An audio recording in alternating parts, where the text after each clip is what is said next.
Assalamualaikum warahmatullahi wabarakatuh. Saya Nur Ainah binti Saidin.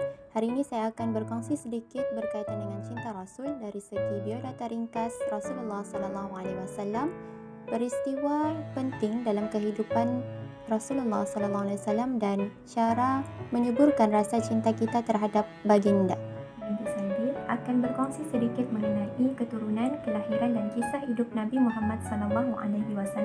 Seperti yang kita ketahui, nama sebenar Nabi Muhammad SAW ialah Muhammad bin Abdullah bin Abdul Muttalib, dan baginda dilahirkan pada 12 Rabiul Awal hari Isnin pada tahun Gajah, iaitu tahun yang dikenali sebagai Abrahah al-Ashram, yakni telah melanggar masuk ke kota Mekah untuk percubaan melawan ataupun memusnahkan Kaabah, tetapi percubaan mereka itu gagal kerana Allah telah menghantar burung-burung ababil.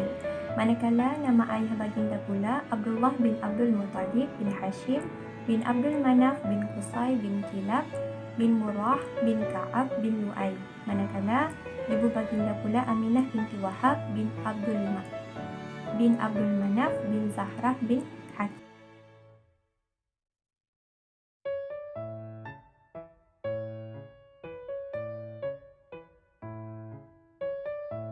Penting dalam kehidupan Rasulullah SAW. Ketika baginda berusia 2 bulan dalam kandungan, ayah dan baginda telah pun meninggal dunia. Manakala ketika berusia 5 tahun pula, baginda telah dijaga dan dipelihara oleh Halimatun Sa'diyah di bawah perkampungan Bani Sa'ad. Dan Halimatun Sa'diyah ini juga merupakan ibu susuan kepada Nabi Muhammad SAW. Dan ketika baginda berusia 5 tahun ini juga, dada baginda telah pun dibelah oleh malaikat Jibril. Dan seterusnya ketika baginda berusia 6 tahun, ibunya pula meninggal dunia semasa dalam perjalanan pulang dari Madinah. Usia Nabi Muhammad SAW berumur 8 tahun, baginda membesar dalam jagaan bapa saudaranya iaitu Abu Talib setelah datuknya Abdul Muttalib meninggal dunia. Dan ketika baginda berusia 12 tahun, Nabi Muhammad SAW mengikuti bapa saudaranya iaitu Abu Talib ke Syam.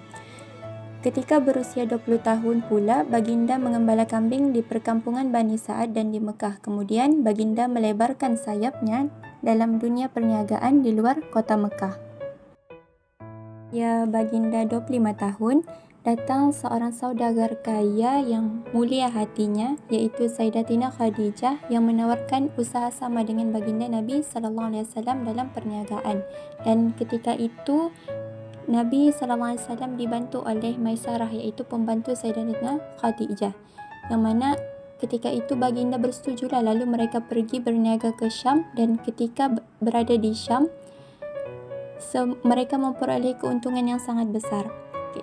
Dari situ sikap baginda menyerahkan semula amanah yang dipinjam daripada Sayyidatina Khadijah telah membuatkan Sayyidatina Khadijah ini tertarik kepada Rasulullah dan mula memberanikan diri untuk melamar baginda. Dan dari situ mereka pun telah berkahwin, dan perkahwinan baginda dan Sayyidatina Khadijah tidak berlandaskan nafsu semata-mata.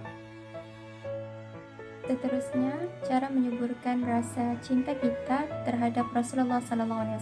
Cara yang pertama adalah mengamalkan sunnah Nabi dan mengamalkan ajaran baginda. Mengamalkan sunnah Nabi ni macam mana? Kita berpuasa sunat setiap hari Isnin dan Khamis. Mengamalkan ajaran baginda.